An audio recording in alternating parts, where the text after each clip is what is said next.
Good morning. Good morning to all, and welcome to the fourth day of the Connect University Summer School. Today's first session of the day deals with assessing the net climate impact of digitalization. For those of you that are joining for the first time, let me just give you 1-minute summary of what Connect University is all about. Connect University has been established 5 years ago. It is running every summer a summer school, so this is the 6th summer school. The Connect University is the place to go if you want to know the latest, the exciting developments of digital technologies from AI to Internet of Things, 5G, and high-performance computing. This is the place where you can also meet a lot of experts. So this Connect University of this year deals with green and digital transition, and especially on what it can do for our planet and for our people. Today, especially today, we have the very important topic on net environmental impact of digitalization. If you want to pose a question, please go to slide.do, and type the hashtag climate impact, one word, climate impact, one word. If you would like to post something on a social media, please do and use hashtag Connect University. That way you can actually see who else is posting and the experiences people have. On today's session, let me just introduce a little bit the topic and the 4 speakers. Today we will be a little bit different.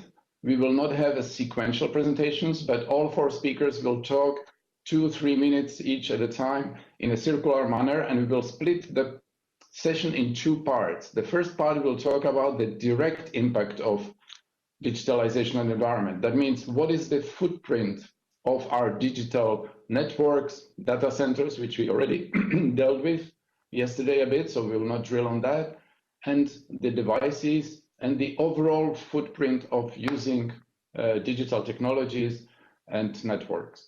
In the second part, we will take a Q&A on the direct impact, and in the second part, we will talk what are the indirect impacts, which is the enablement. What can be the positive force of digitalization by reducing emissions in sectors such as transport, energy networks, agriculture, and others. But there is also another indirect, and that is the rebound effect. Now, how important is the measurement of digitalization? If you think about it, digitalization, digital technologies, like any other technology, is supposed to serve people, and that is doing for some time, and the nature. If you remember what sustainability is all about, it's about economy, about social issues, society, and environment. Those 3 dimensions supposed to be entertained and served by digital technologies. But how can we tell when digitalization contributes to economy, social issues, or environment? What are the measurements? How do we actually measure the impact and the contribution? For many decades, digitalization is a locomotive of the economy, and we have developed proxies. We have in DG Connect already something called Digital Economy and Society Index. So we take a proxy of how is the connectivity in a given region or country, what are the skills, what are the capacities, and we kind of make a proxy on the economy. Social issues, we got into that as well for some time now. So we actually have measurements on the digitalization and the digital gap. We work on skills, we work on inequalities. So we kind of trying to master the social issues. That's why we have a DESI, Economy and Society Index.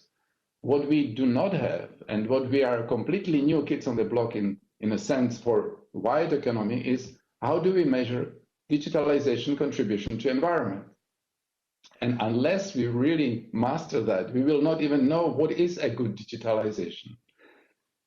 Remember this, digitalizations in different sectors are not all equal. There are digitalizations that do more more sustainability benefits than others. And we will see some examples of what to keep in mind if you really want to go for the positive effects.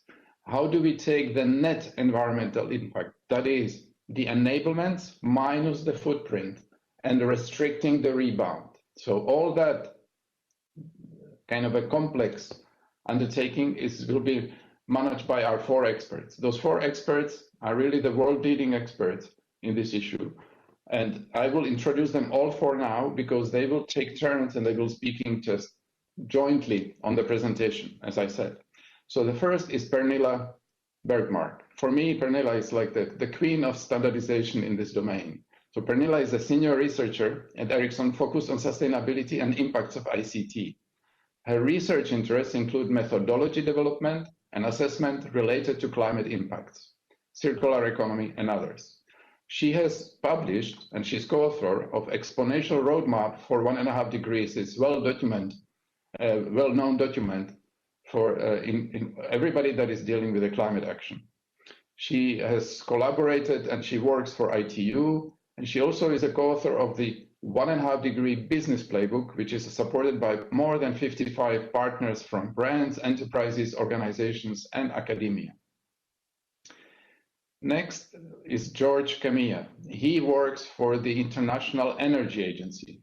He is the analyst that knows everything about the energy consumption of ICT, but and more than that, he works for a long time in this domain, and he published a book in 2017, Digitalization and Energy. And this report is a well-known report, and every year's reports of IEA are very well known and basis for our calculations of energy consumption. So after that, we have Andy Stevens. Andy Stevens knows all the insights of companies struggle to meet on the road to sustainability. So he is the expert companies go to understand and to be helped with their sustainability pledges. Andy leads the Carbon Trust work with ICT companies, advising them on their carbon measurement and reduction programs. He has worked with a number of leading telecommunication companies, and is including the setting of science-based targets, scope 3 measurements, which are maybe the most challenging, and developing net positive strategies where they quantify avoided emissions. And that is kind of the hardest part. We have some standards on how to develop the how to develop the direct impacts, but on the indirect, we still have a lot of work to do. Andy leads on the development of ICT sector guidance for the GHG protocol. So there is a book, kind of a guidance book for ICT, and Andy was one of the co-authors of that. He has more than 20 years of experience. So Andy's experience is something that if you are coming from companies and looking at what organizations can help you, Carbon Trust is one of those. And finally, but coming from academia is Vlad Korama. He works at the computer science of the ETH Zurich in Switzerland. For 2 decades, his research evolved around the relation between digitalization and sustainability, in particular environmental sustainability. As I said, sustainability has always 3 dimensions. Never forget that. It's not only environment, it's also economy and social issues. He contributed both methodologically and with concrete assessment to understanding the environmental impact of ICT. And his research interest lies in exploring whether and how digitalization can lead to society-wide dematerialization, which is one of the hardest ultimate goals that we want to go to, because the climate change, remember, and circular economy are very tight things, kind of 2 sides of the same coin. So dematerialization and resource efficiency is the ultimate thing that we want ICT to help us with, sometimes called virtualization. So we have very good experts. We are up to a very exciting presentation. We will break after we entertain the direct impact for question and answers.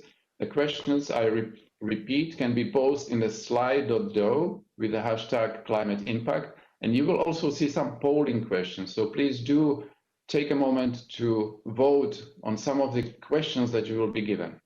So thank you for this attention, and let's proceed. Pernilla, with you first.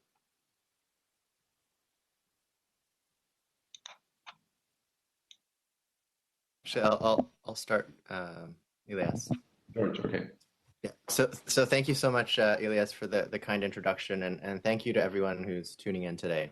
It's my pleasure to present to you along some of the world's leading experts on this topic, Ranilla, Andy, and Vlad. So in full team spirit, we'll be presenting this session in a tag team format. Next slide, please. So just a few points of introduction. So in terms of greenhouse gas emissions, I think it's important to talk about the historical context and where we're heading. So last year, energy-related carbon emissions fell by a record 2.5 billion tons, or around 6%, as a result of the COVID-19 crisis. But the challenge ahead is daunting. Emissions need to fall at this pace almost every year for the coming decades for us to reach our climate goals through transformational and structural changes to policies and infrastructure. Next, click. For around 1.5 degrees, that means net zero by 2050, and for around 1.7 degrees, that's net zero by 2070. And with governments spending trillions in recovery packages, they really have a once-in-a-generation opportunity to invest in clean energy technologies to get on a 1.5-degree pathway. Click. However, spending so far points to a path that is not on track with either of these net zero goals. In fact, the IEA is projecting that energy-related CO2 emissions could rebound strongly in 2021 by around 5% based on preliminary data. Next slide, please. Next slide. Today, I think it's important to think about where these emissions are coming from. So the energy sector is by far the most, accounts for the largest share of greenhouse gas emissions globally. And if you click, and within the energy sector, emissions come from many different sectors and services that use fossil fuels. So things like heavy industry, buildings, transportation, coal and gas-fired power, and of course, fossil fuel production. Next slide. So digital technologies in this context have both direct and indirect effects on these emissions. First, they have direct emissions from the energy needed to build and power data centers, data networks, computers, and smartphones. And how they're used affect emissions from other sectors. For example, how GPS and smartphones have enabled new transport services like Uber and Lyft. And in turn, how these changes can have secondary effects on other services and sectors like in transportation and buildings. So let's first focus on the direct energy and greenhouse gas emissions footprint of digital technologies. Perhaps it's useful here to first define what we mean by digital technologies, often referred to as information and communications technologies. So the ICT sector consists of three main parts: data centers, which store and process data; data transmission networks, which transmit data between data centers, users, and devices; and end user devices like laptops, smartphones that are connected to the internet. One challenge in defining the scope of the sector that's emerging today is the blurring of boundaries between the ICT sector and other sectors that are increasingly connected to the internet. For example, if we think about televisions, they've been traditionally part of the entertainment and media sector. But as more and more TVs are connected, this raises the question of whether these should be part of the ICT sector or part of E&M. Other emerging technologies like Bitcoin mining are also very difficult to define. Are they part of ICT or the financial sector? Next slide. And as we know, the use of digital technologies is growing very quickly, especially if we compare them to other economic and energy indicators. Since 2000, the number of internet users has grown by more than 10 times, while global internet traffic has grown by more than 2,000 times. And because of this rapid growth, there is a perception that energy and emissions have grown quickly as well. There's a headline from 1999 that predicted that the internet would use half the US electricity supply by 2010.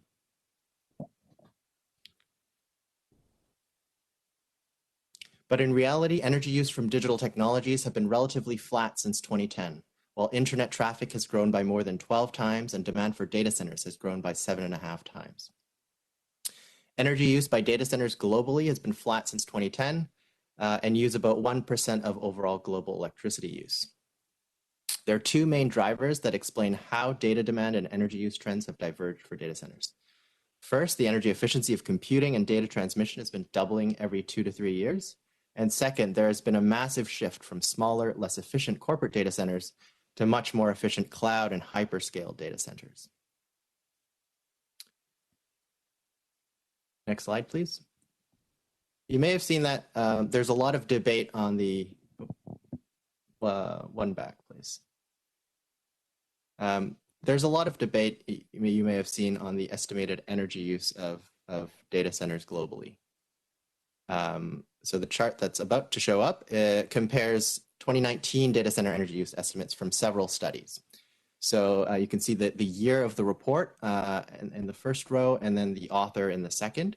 You can see that there's a wide range of estimates from different years. You might have seen alarming headlines that have said, you know, the global ICT sector or data centers would consume a fifth of global electricity supply by, you know, 2025 or 2030. Many of these headlines originate from a worst case estimate from a 2015 study by Andre and Edler, which had projections to 2030. But as you can see in these graphs, in this graph, the original estimates have been revised significantly downwards over the past 5 years. But still, the 2015 estimates are widely quoted today, and their model has been reused in other studies. I think it's important to highlight here that these studies use a variety of methodologies, data sources, and data age. Some are, you know, simple extrapolations of a few years of data going decades into the future. Others are using detailed bottom-up analysis, but may be regionally specific. Generally, though, the lack of data and transparency in this sector make estimating these overall figures very challenging, as well as accounting for the rapid pace of change in this sector. Next slide, please. So in addition to the strong efforts on efficiency we've talked about to reduce the amount of energy needed, the big data center operators are also the biggest corporate buyers of renewable electricity in the world.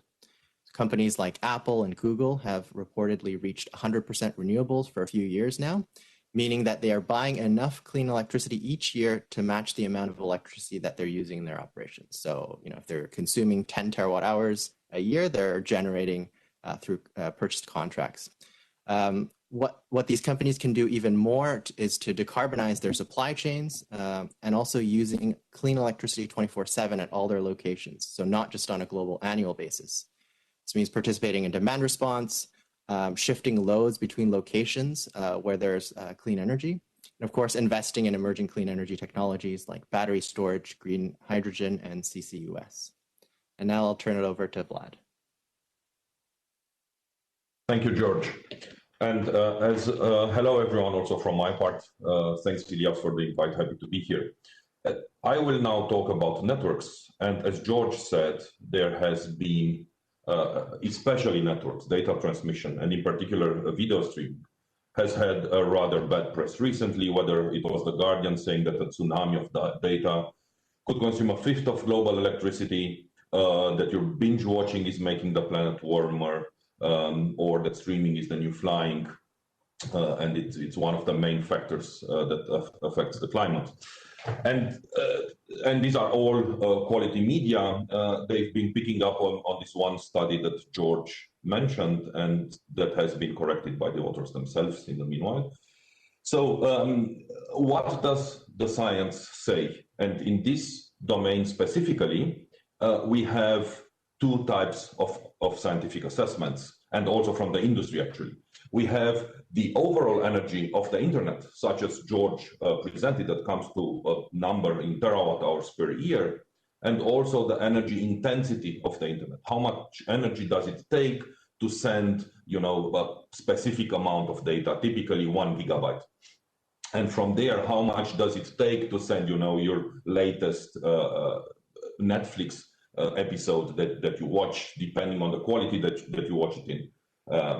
And Andy will talk later about precisely this service. What I want to show now is how uncertain some of these methods are, and how some coming bottom up and others top down reach relatively different results. Because these two assessments, the overall energy and the energy intensity, have necessarily to be connected by the traffic. If you take the energy intensity, which is terawatt hours per exabyte, and you multiply this by the traffic, then of course you have the exabytes canceling out, and then you have the terawatt hours per year from the left. So energy intensity, by definition, is energy divided by traffic. So energy has to be energy intensity times traffic. And because terawatt hours and exabytes are such huge numbers, Usually, we talk in kilowatt hours per gigabyte, which is a factor of 10 to the power of 9, so 1 billion less than that. So this is something to remember. The energy is energy intensity times traffic. And now looking at these factors, the academic consensus on energy intensity, and I'm talking here average energy intensity, not additional, not the latest bit, the latest byte I add to the network. That's a different story, and maybe we go into that in the questions, but not now. The academic consensus is on this paper and reflects this regression here based on other scientific works, and one of them, and 2019, we reached 0.01 kilowatt hours per gigabyte, so 10 watt hours per gigabyte. And the traffic is also well known. Cisco has been, Cisco that has large internet routers has been researching this for many years. And in 2019, 2020, we're about 200 exabytes per month, so 2,400 exabytes per year. And if we take the equation, the actually identity from before, we have here the 0.01 kilowatt hours per gigabyte or terawatt hours per exabyte, the two being equivalent. And here we have the 2,400 exabytes, so we are at 24 terawatt hours per year. So nice to know. Okay, thank you. Can we go home now? Actually not, unfortunately, because the estimates of the overall energy of the internet are generally a factor of 10 or even slightly more higher. I just give here two examples. This one refers to 2012, so already a bit older, 330 terawatt hours per year compared to the 24 that we had before. This one here, 240, so precisely for the year 2015, so precisely a factor of 10 higher. So there is clearly an inconsistency between the estimates of the energy intensity and the overall energy. And the traffic is correct. The traffic, it's pretty much correct. So one of these two has to be somewhere wrong. And one of the things is, what is the internet? What is the semantics of the internet? This is the slide that George presented in the beginning a bit differently. We have three types of networks. So here we have the wide area network, which is the core network, and maybe the metro and edge network. We don't go into details now. And then we have the access network that can either be the radio access, so through your mobile phones connected to a 3G, 4G, 5G antenna, or the fixed access network, which is the some closet on the street and your router in your home. And all of these are networks. And I would say the internet, the question, what is the internet? The original meaning of the internet, connecting networks, would maybe refer to this, but now I think it's safe to say that we would all agree all networks are the internet.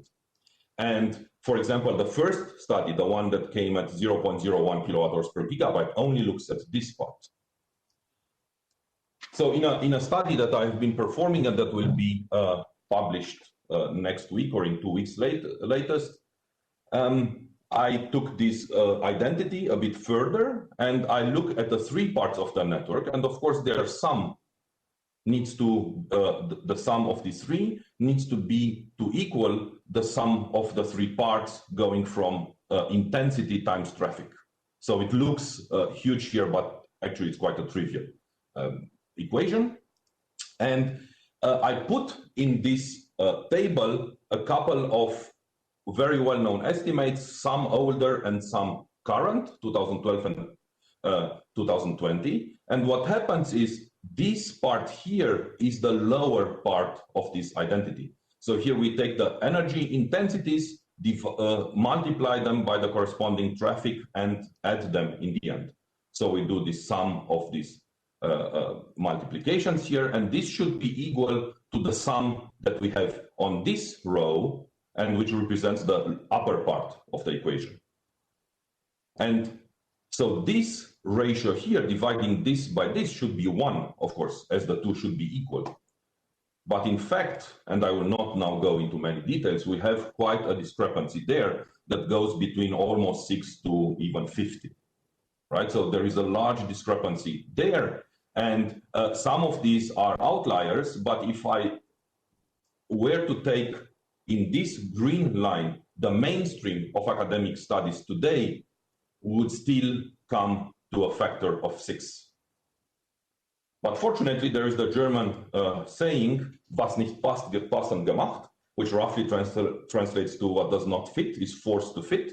So by mutually validating these two, which funny enough has not been done so far, one realizes that you need to be a bit of a cherry picker and take the extreme, so the relatively high values for the intensity and the values at the lower end of estimates for the overall energy, and then the two are almost equal, pretty much equal, right? And this is a strong indication, along with some methodological issues that top-down assessments and bottom-up assessments have, and that we can go into the discussion. There is a strong indication that this is about the right number. So today, I would say we have roughly 300 terawatt hours for networks. So more than these intensity studies would show, and less than most of the top-down studies would say. So we have some 300 terawatt hours per year for networks, which is about the same as data centers presented before by George. And by this, I hand over.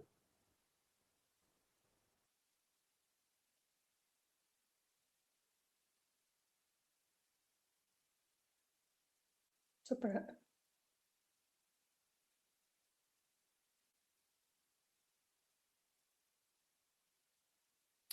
I could mention this one. So just on the data networks story, there's a lot of headlines saying with traffic growth during COVID-19 that there would be an equivalent growth in energy use, but just highlighting the headlines here, and then the actual data coming from network operators. So Vlad, if you click through once, you can see data from Telefonica showing that in fact they saw a 45% increase in traffic in 2020, but energy use was down 1.4%. So now I'll turn it over to Pernilla. Okay, thank you. So we continue now to look at the device side. So when it comes to looking at the overall impact, the footprint, it of course consists of two parts. One is the use of energy during the use stage or the operation of equipment, and the other part is embodied emissions associated with manufacturing, materials acquisition, and the life treatment and transports and so on. So if you look at the different kinds, the three parts of the internet, as we put it here, you have the user devices, networks, and data centers, as George showed us in the beginning. And the balance between these, if you look at the global scale, is completely different. So if you look at networks and data centers, which are connecting a lot of people, which have to be always on, and which are representing quite expensive investments and business-to-business products, which means they last for a long time because you have to use them as efficiently as possible. That means that they come with a pretty high energy consumption, which means that the embodied emissions for these are pretty small. But if you go to the device side, this is a different story, because devices are used during a short time frame, and they are the embodied emissions, the percentage gets pretty high. These things will change with which energy mix you use and so on. But this is a sort of global average situation. So if you click once, Vlad, please. But if you see like a 50-50 percentage between use and embodied emission for user devices overall, this picture tells you that there is a great variety between different kinds of devices, from TVs and desktops, where the usage is still pretty high, while if you go to tablet and smartphones, it's almost all about the embodied emissions. Click once. Thank you. So what we see in this picture is that the embodied emissions are at least as important as the use stage, and also that the balance will shift depending on what energy mix you have. So it's a different story between say France and Poland, for instance. And also the lifetime. So if you keep your devices longer, of course, the embodied share will go down. Next slide, please. But of course, today's session is mainly about climate, and 80% of the overall emissions from this sector in terms of the footprint is associated with the use of energy, whether it comes from the operation or the manufacturing stage. But of course, we still have to care about other things, other environmental impacts to capture the full environmental footprint. So what this picture shows us is the use of material. So what you see towards the top is the total mass of the selected materials which are applicable for the ICT industry. On the next row, you see the use of these materials for electrical devices. And almost invisible, you see the share of this which is used for the ICT and entertainment and media products jointly. So if you magnify this picture, you can see that in a pure mass perspective, you have iron and steel and plastics and copper dominating the picture. Click once, please. Okay, but if you look at materials, you cannot just stay with the mass, and you cannot just stay with an average, because if you look into the individual materials, you can see that while ICT is almost invisible from an overall materials perspective, for some materials it represents 80–90% of the market. And then when you talk about materials, you need also to consider the carbon emissions related to these materials, still pretty high in a relative scale, but there is also the toxicity related to materials and materials resource depletion. When you go to these impact categories, as we call them in the life cycle assessment community, you can see that while researchers are very much agreeing on how to calculate carbon emissions, there is a variety of methods available which points in different directions for both toxicity and resource depletion. But in both cases, we can see that the materials impact of these impact categories makes ICT much more significant than the pure average mass would do. Next, please. So overall materials usage is relatively small, but materials impacts goes beyond mass and averages, so they need attention as well. Next. Okay, so when we are looking at the environmental footprints, and this is a smartphone example, and we won't go into all the details here, but you can see that together with global warming potential, which is a representation of the carbon emissions, we have things like ozone depletion, ecosystem toxicity, and so on and so forth. And what the takeaway from this picture is really that if you look at the different life cycle stages, so we have in gray raw materials, in green production, and in purple the use stage, you can see that the balance shift considerably between these different impact categories. And what it tells us is, of course, that you cannot, to identify the hotspots within the ICT products, it's not enough to just look at one, and usually we restrict our studies, I mean, as a sector, as a research community and so forth, to global warming, since that is such an important topic for all. But if we want to understand the full impact, we actually need to look also at other impact categories. Next. Okay, so you can continue. Okay, and by that, I leave the word to Andy.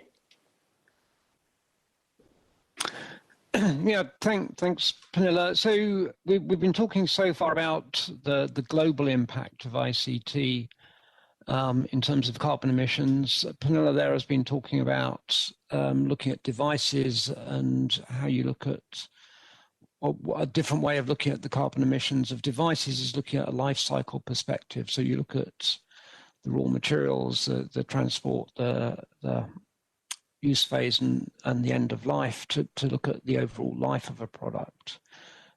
We wanted to pick another example, which is video streaming, which is a service. And so what's the impact, the carbon impact of a service, and how do you measure that? Well, it's similar to how you measure the carbon emissions of a physical device,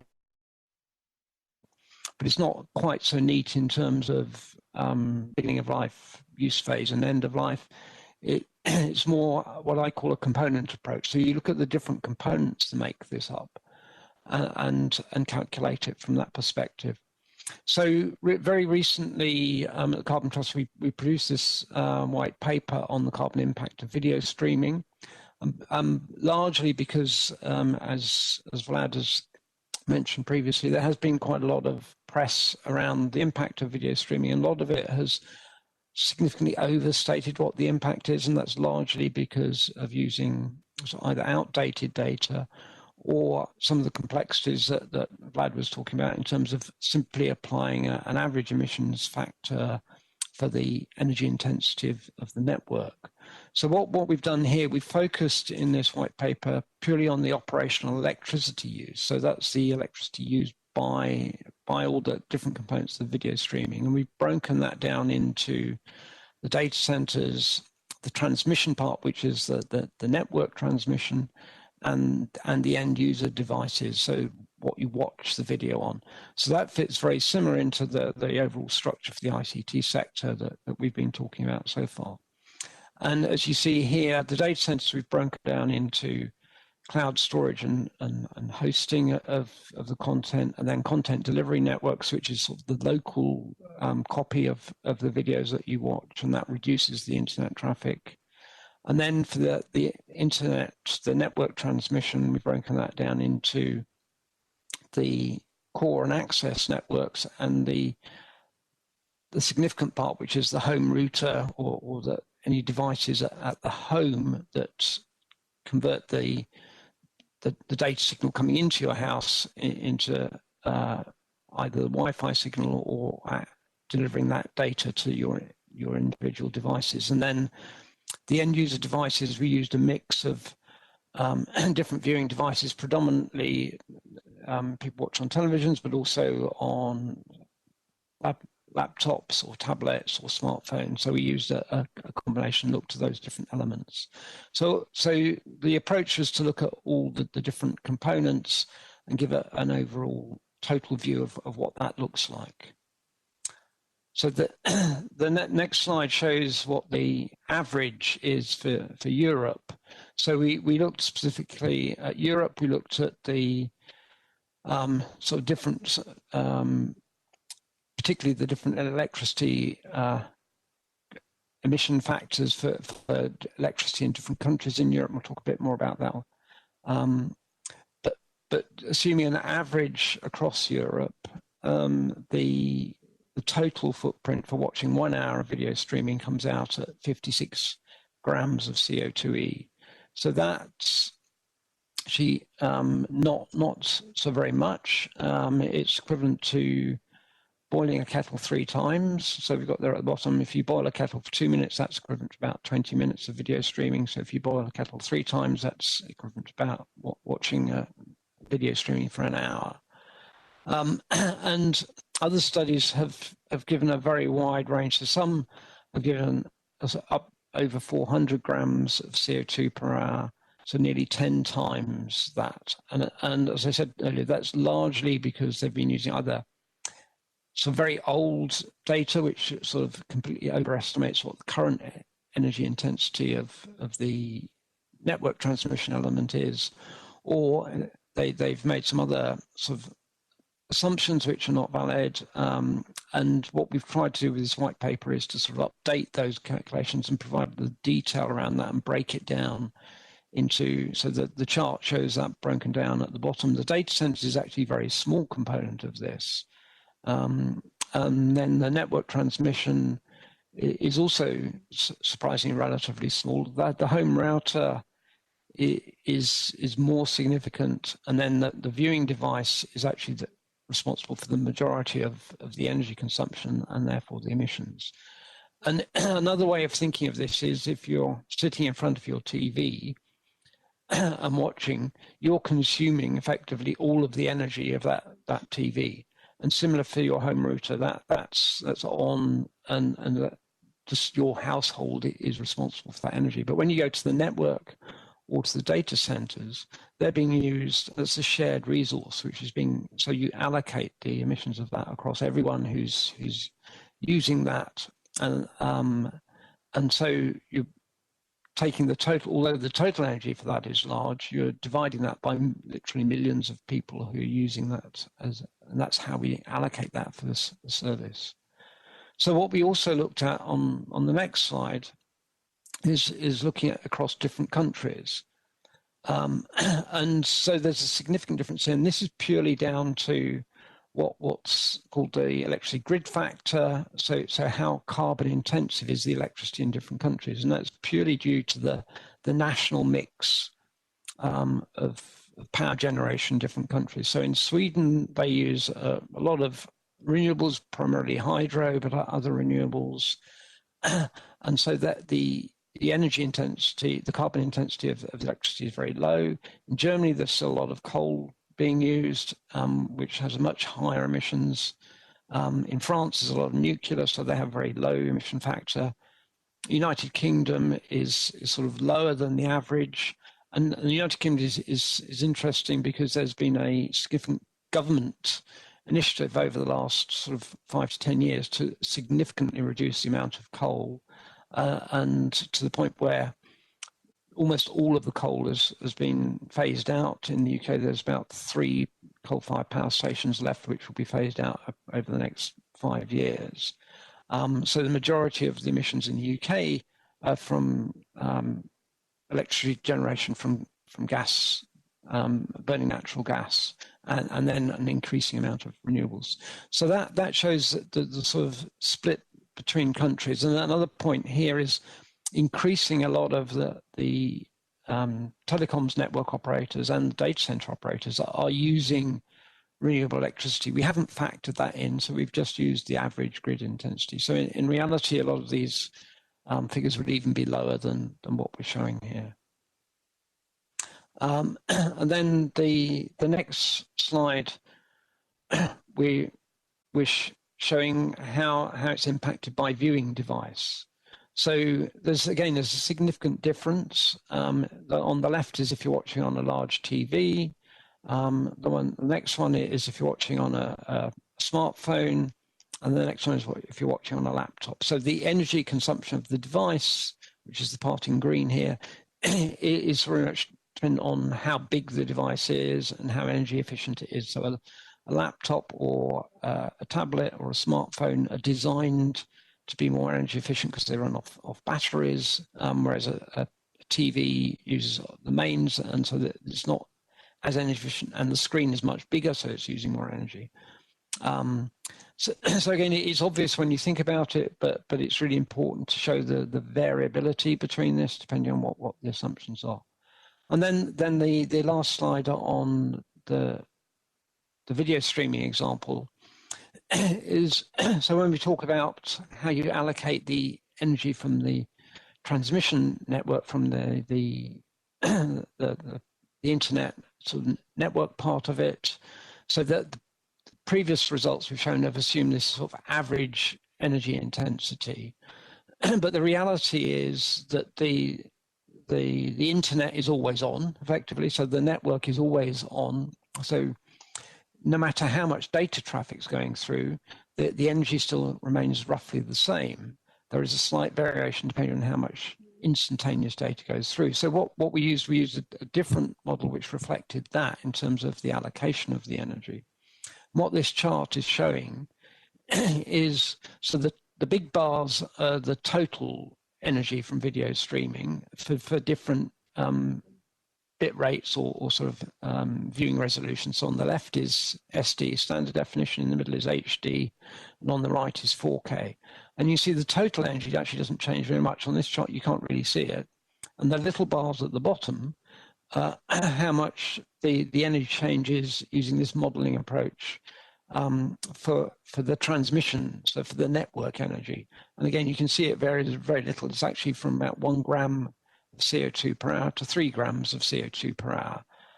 And this is important to understand, that it shows it's really important how you really need to understand the sort of mechanics behind it, and what allocation network method you use has a big impact on the results. And we did this deliberately because there have been previous sort of studies which say, well, using HD uses twice as much energy as using SD, because it uses twice as much data. But it does use twice as much data, but it doesn't use twice as much energy.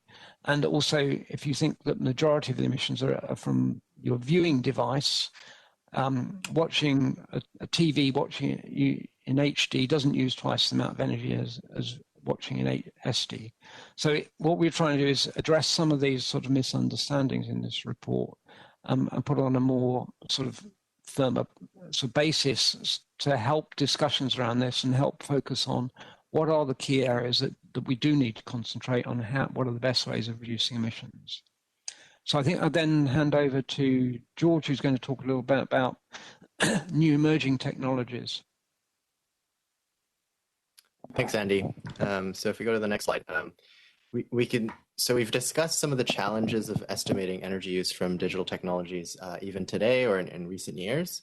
And trying to estimate energy use trends into the future is even more difficult and uncertain, since the changes in the sector are very rapid and also very difficult to predict. So if we think back, looking back 10 years, we can see, we've seen smartphones become mainstream, new generations of mobile networks, much more streaming media that Andy just talked about, but also huge energy efficiency improvements to keep overall energy demand in check. And if we look into the future, now we're seeing emerging technologies like blockchain, machine learning, 5G, and it's really hard to predict how new applications that are built on top of these technologies could impact data demand and energy use in 10, 20, or even 30 years. It's also important to highlight that these technologies don't exist in isolation, so it's some combination of these technologies that results in different use cases that have different energy and emissions impacts. So if we look at Bitcoin, for example, if you look at the graph on the left, you can see that electricity use has been growing very rapidly, some 30 times over the last 5 years. A lot of media coverage in recent months as the price of Bitcoin has surged. And this is even as the result of much more efficient and powerful hardware deployed for mining, if you look on the graph on the right. And just to reiterate, whether ICT, Bitcoin is part of ICT is still an open question to me. Another emerging technology is machine learning and artificial intelligence, which is getting a lot more attention as well in the media in terms of its environmental footprint. So this paper from 2019 showed how training the largest AI models can emit hundreds of tons of CO2. But this study really just focused on model training. So if we step back, you can see how in this figure that training is just one part of the ML model lifecycle. So training happens less frequently than inference, which is the application of the ML model that's developed. And then if we look at if we step back further, we can see that this is a part of the ICT sector emissions. So, but again, there's a lack of data to understand the overall carbon footprint of AI and machine learning. But it's likely in the range of 0.1, 0.2% of global emissions, but growing. So if we look at data from Facebook, they've published some numbers in terms of demand growth for machine learning inference and training. So you can look on the graphs on the left, where they're more than doubling every year. But overall data center and energy use from Facebook data centers is growing by around 40% a year, which is quite rapid, showing that efficiency improvements are happening, but they may not be able to keep pace with demand growth in machine learning. And with that, I'll turn it over to Pernilla. Yeah, thank you, George. And of course, the future development of ICT is not something that happens automatically, but it's something we develop together as an industry and with the policymakers and so on. So what we show here is the outcome of a joint work between the ITUT, which is a UN body for telecom and ICT, and the Science-Based Target Initiative, which is driving carbon reductions across companies, across sectors. together with the GSMA, the organization of the mobile sector, and the organization GESI. So through a intensive work across this organization and a wide consultation process, we saw that there is an opportunity to follow the normative scenario of roughly halving the emissions of this sector by 2030, also when considering the growth of the sector and the growth of data and so on. And an important reason for this being possible is that 80%, as I mentioned earlier, of the overall footprint is actually associated with use of electricity. And use of electricity can, of course, be transferred to renewables. And as George showed in the beginning, there are quite high ambitions in the sector. So this recommendation from the ITU has been developed into guidance, which has been published by the Science Based Target Initiative for operators, and the ITU has also developed similar trajectories for the sector, the developing part of the sector. So this is really something that should be encouraged and pushed, because this is a kind of development that we also need to see, not only a target.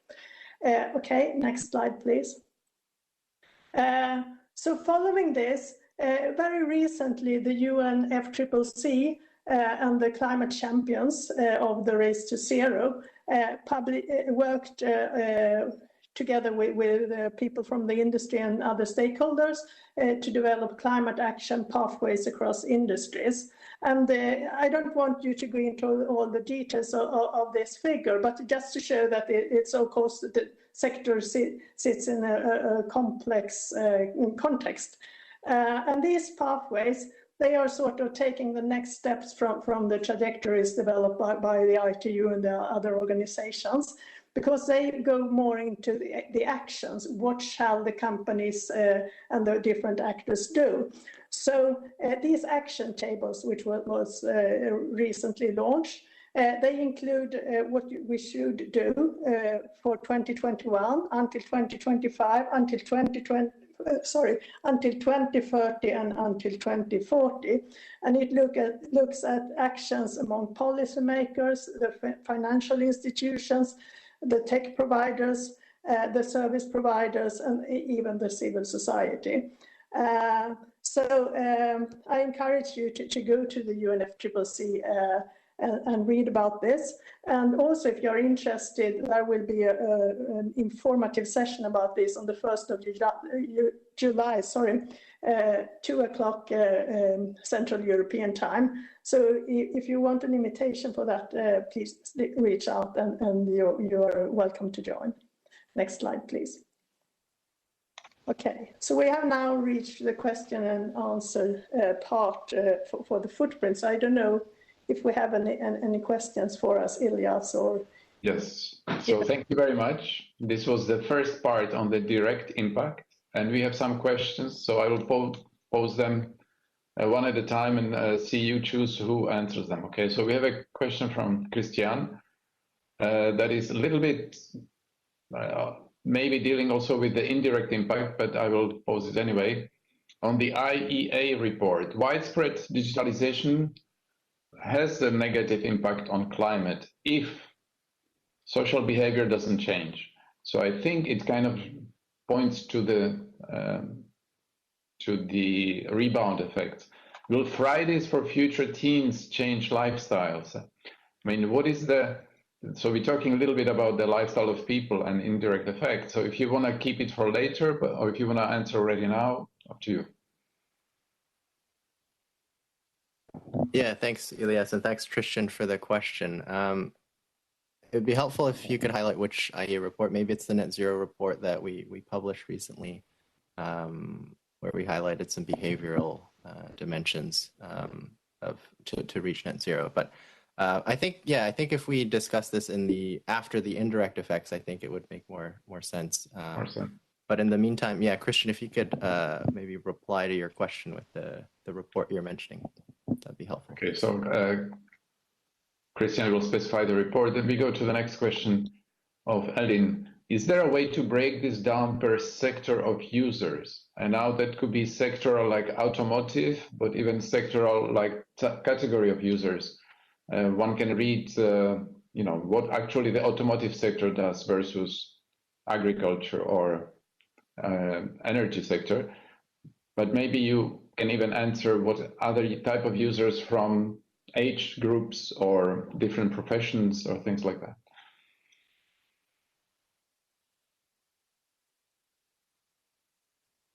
I can take a stab at this. So I think, we've highlighted a few times in this first half, just the challenge with data availability. So, Vlad showed some estimates on IP traffic, internet traffic going in from Cisco.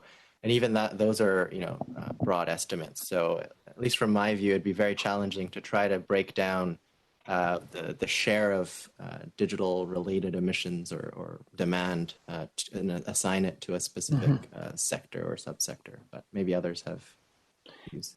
So go ahead, Pernilla. Okay. Yes, and then you can zoom in from your study. So I just wanted to mention that when it comes to the use of networks and data centers, if you have these global studies which include all networks and data centers, then of course the usage from the car industry is included there, although it's not broken down. When it comes to the actual electronics which are within the car, it's a bit a different story. And of course, car electronics overall is not part of ICT sector, but then the connectivity devices or the connectivity part of the devices are. So it's a bit hard how you set the boundaries.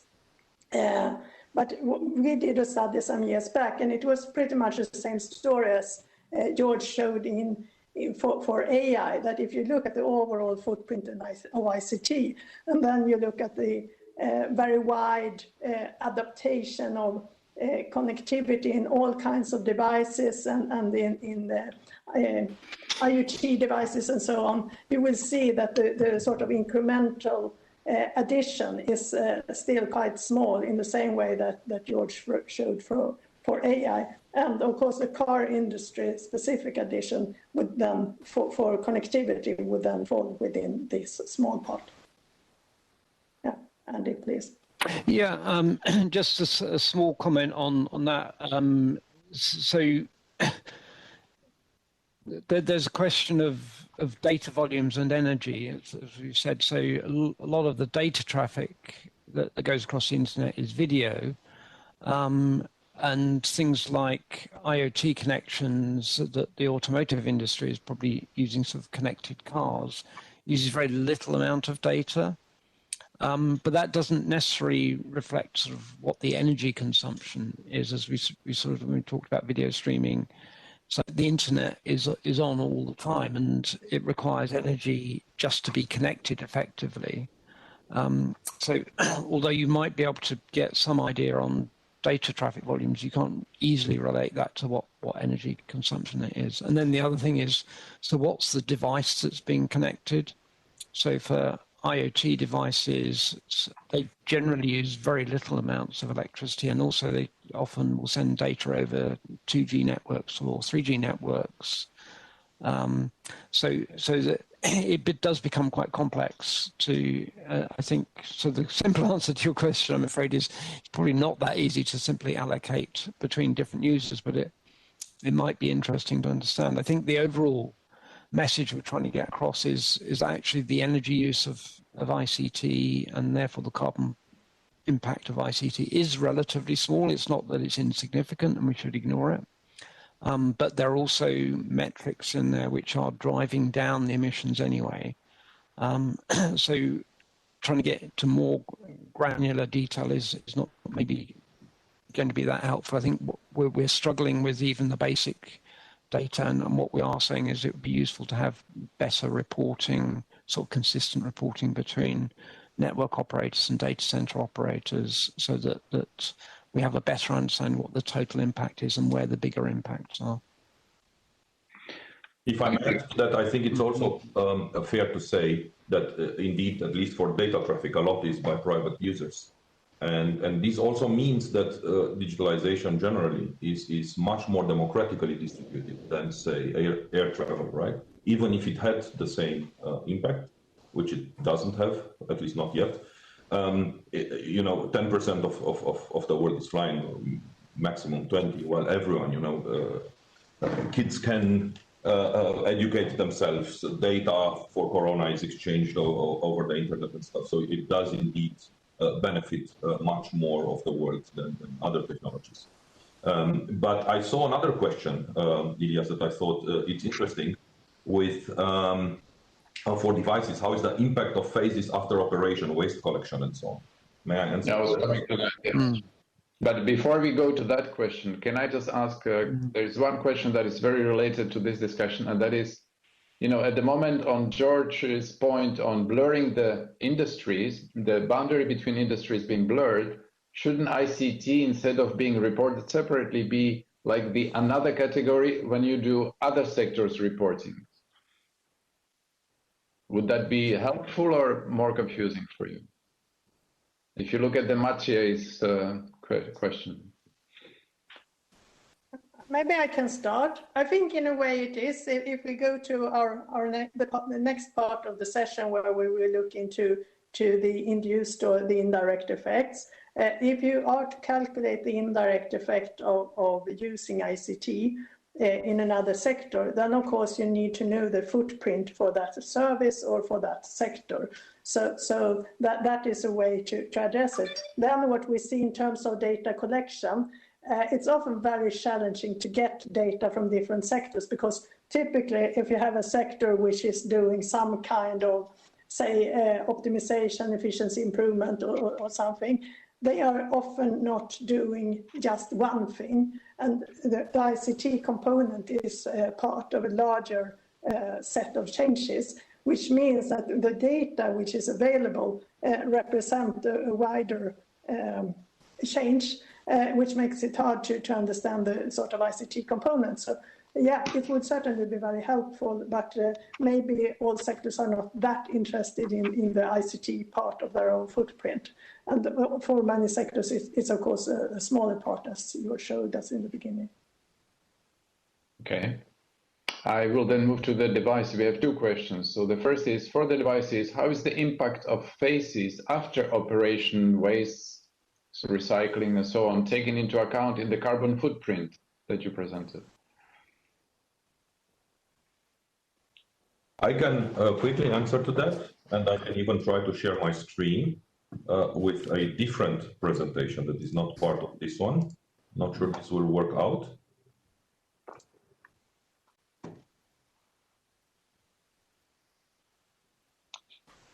Can this slide be seen? Yeah, we can see. You can make it a bit larger, Vlad. Okay, I can try to present it. So these are several impact categories that here we have this another study. It lies a couple of years back, and we looked here at desktops that were still a thing back then, laptops and tablets, not as smartphones. And here the second bar is global warming potential. These are generally environmental indicators, as you can see. Then you have health indicators, and then you have so-called endpoint indicators that combine for the environment and for human health, sort of try to make a sum of all of these. And in blue, you have production. In black, you have use. And the hashed area is end of life. As you see, for the global warming potential, it's quite little. It's in some health indicators, it's especially relevant because of backyard recycling, but generally it doesn't have a large influence. And if we go to desktops, so this is desktop, this is laptop, and this is tablet, you see as the devices go smaller, and this was also another question, the production phase becomes more and more relevant. Here more extreme than in other countries, because this study was for Switzerland, that has a very clean electricity for operation. So in other countries that this balance wouldn't be so large. But for these small devices, you can see that the blue bars dominate, while when you go to desktops, already the use phase starts to become more important. And if we were to go further to servers, then the black phase, so the use phase, would be almost anything. But to come back to the original question, end of life doesn't have a large influence. I think I wanted to add to that what we saw in this material study that I showed earlier, when we looked at the different materials footprint overall for the industry, was that the relative share of impact from the end-of-life treatment is very much, and this is perhaps not a surprise to anyone, it's very much related to what assumptions you make around the degree of recycling. Because if you have a product or a system with a high level of recycling, which is of course what we shall have in the end, then the end-of-life treatment stage is very low. But of course, if you don't have a proper recycling, it increases considerably. And here we see there is again a data challenge to see what actually happens, because there is a variety of treatments, of course, and also the informal sector where many equipment categories tend to end up in some parts of the world. Thank you. Thanks. There is a relevant question about the planned obsolescence. Is there any way of quantifying what the planned obsolescence does in terms of both material and energy? Is it significant or not? Is there any study or estimation how? I'm not aware of such studies. I know that the Commission made very detailed studies on devices a while ago. Maybe that has been looked into, but in general, from an assessment point of view, what you try to assess is, of course, the lifetime. So in principle, if there are such estimates on the change in lifetime, you can make a sensitivity or a comparison between a situation with a longer lifetime representing a situation with no obsolescence and a situation with more obsolescence. So it's possible, but I have not seen these data sets. Okay. I suggest that we move on to the second part on the indirect, because there are already some questions that are more related to the user behaviors and the indirect effects, like rebound effects or the positive ones.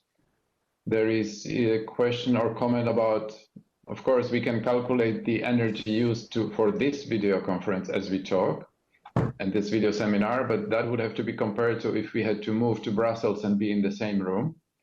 That's for sure. And there are some ideas like that were expressed yesterday in the data center session, that if we could kind of distribute the data center and make, within the housing complex, have a little data centers that can actually heat the complex or even individual houses. But those are ideas that if we have time at the end, we can come back to if you have seen any examples of such a reuse of heat energy from data centers. So I suggest that we go and we move on and we deal with the questions again after this presentation. Okay, yes, indeed, and thank you very much. So now we're coming to the second part of our presentations. So here we will look at the effects of using digital technologies in other sectors. So please continue. So if you remember what George showed in the beginning, we have been focusing all the time, almost up till now, on the smallest gray square here with a footprint or rectangle. And this part of the presentation will focus on the direct effects on other sectors, but also on secondary effects of other sectors. Please continue. Okay, so just to show that the complexity around all this, and also that what you see is not any estimation that we make is not existing within a vacuum. It's existing within a framework of current policies. It's existing in a framework of financial reality and so on. And they will have an impact on whether we in the end get positive outcomes or negative outcomes and how much the difference are between those. So if we look at the negative side here, the red one, We have, of course, what we have already discussed. We have the footprint of the devices throughout their life cycle. We have the footprint of networks and data centers and footprint. And remember, this is a small gray square that we have, or rectangle again. But then, of course, on top of that, if we would use the ICT, we can use it for better and for worse. So, for instance, if we use ICT to maintain different fossil-based systems and services, the impact of the usage, or maybe even expand them, the impact of the usage would also be negative. On top of that, we have direct rebound. And direct rebound is when you use something and you have an efficiency related to something which makes it less expensive, or using less time, then there is a tendency that you start to use more of it. And that is the direct rebound effect. On top of that, and we will come back to the rebound effects, you have the more society-wide effects, which is that if you save time, or if you save energy or carbon overall, or money, you tend to use it somewhere else. Next, or get back to this one, thanks. But then, of course, on the positive side, we have all these opportunities that comes with the digital technologies. So if we choose to use them to optimize and to substitute more materials and energy-intensive services and optimize in other sectors, there we have the positive contribution, and there could also be positive societal effect that we shape our ways of living our lives.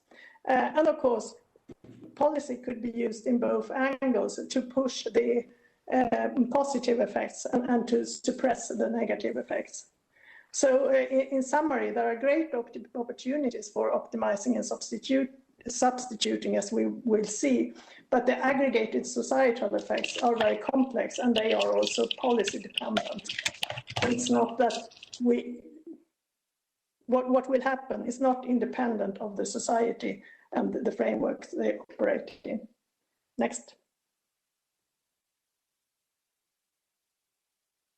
Yeah, so by that, I leave the word to my colleagues here and to go through some more detailed case studies and examples.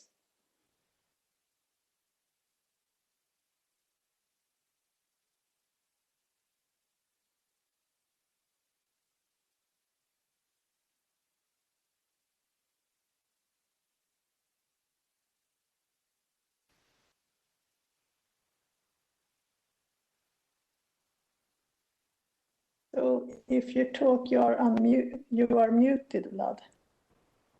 Yes, thank you.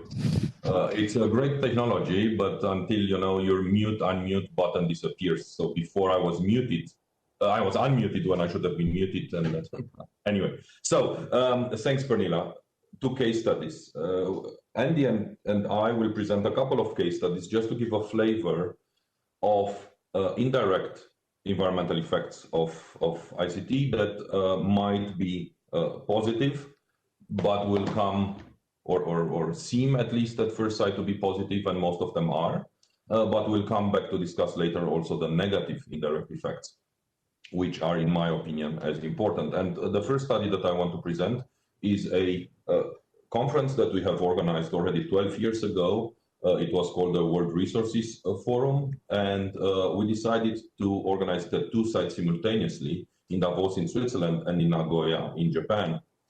The idea for doing this was that for a typical international conference, the intercontinental travel is responsible for about 90% of its total emission. So the fact that you have one site and everyone goes in, flies in there, and especially the intercontinental flights, have a huge environmental impact. So instead of this, we thought, how about having several sites across the world and have people traveling to the local sites, but still having the advantages of a conference, of meeting in person, the things that we have all so dearly missed for the last 1.5 years. So you can still connect to people, but travel should be lower. And of course, 3 sites around the world is a bit difficult. from a time zone perspective, someone will be in the middle of the night anyway, but within 2 continents, you can get a slot of a couple of hours where it works pretty finely. And this is what we have done. And our concept, I mean, we all know this now, but 12 years ago, it was quite interesting to have this. We were transmitting not only the speakers and their presentations, but also we made the remote audience visible in life size to create this sense of togetherness. And we had the speaker addressing both audiences at a 45 degrees angle each to allow, you know, for non-verbal cues like seeing how people are even in the remote public, and also intercontinental Q&A sessions. And we also noticed already back then the limitations of such technology. Of course, sushi doesn't work well over IP, and also beer doesn't work well over IP. So our lunchtime break at noon, it was already 7 p.m. in Japan. So they were having sushi and beers, and we were stuck with you know, coffee and sausages. So there is limitations to this, but there is also potential, and I will come back to the evaluation of this conference towards the end of the presentation. But now, so I finished this presentation and this case study, and before we come to the next case study, I would like you to answer in Slido, if this is the poll is already on, how much energy do you believe a typical European household spends for heating, space heating and water heating as a percentage of the overall energy consumption? So now I see the poll is up. I will wait 20-30 seconds for your answers to come in.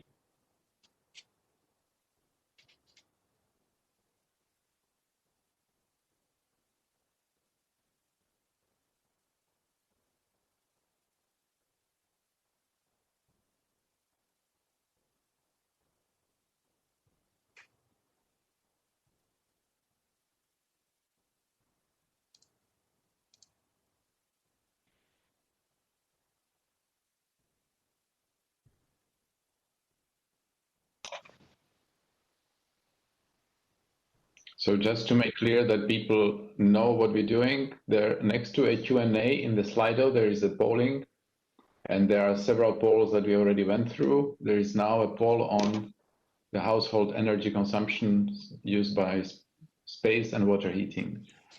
You can click on the polls, yeah.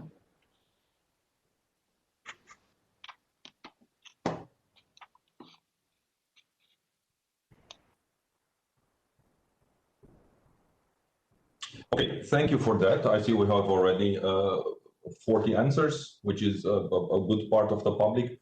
So thanks. You are a very good audience. You underestimated it, but not by so much as most audiences do. I see now the most popular are 30 to 50 and 50 to 70. In fact, it's 70 to 90. It's pretty precisely 80%, the two together, space heating and water heating. So, but this is a very general thing. People tend to overestimate the things that they see and that they use a lot. The kettle boiler, all your ICT equipment that is on all the time, and things that consume electricity. While space heating in most places, of course, there are places that you use heat pumps or electric heaters, but in most places it's not electricity, and the water heating as well. So these two are constantly underestimated. So thanks for participating in this. And because these two are so important, I want to give an example from water heating. If I can get back control with my mouse here.